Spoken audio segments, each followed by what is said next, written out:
He spent 2 days mingling with other world leaders, but it was a tweet delivered once he got back home that had the biggest impact on Monday. President Trump said China had agreed to reduce and remove tariffs, currently set at 40% on US-made vehicles. Good news for the likes of Tesla and BMW, who make in the States and export to China. But neither country had mentioned auto tariffs in their official readouts of the Trump-Xi meeting, and there was no mention of it by Beijing on Monday either.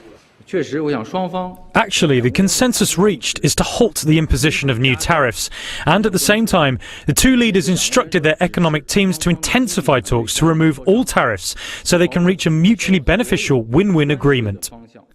The two leaders met for 2.5 hours in Argentina, after which the US agreed not to raise further tariffs for at least 90 days. China, in return, offered to buy more agricultural products from US farmers. Both sides have to sell this as a victory to their own electorates. In that sense, I don't think we should be too surprised that both sides are claiming some sort of victory.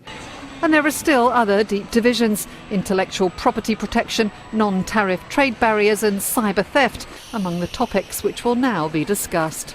If the Chinese clamp down or are at least less overt in their desire to take technical information and data from Western companies setting up business in China, that will certainly be a major step forward. But if we don't see any change in behaviour, then certainly you can expect the trade issues to blow up once again.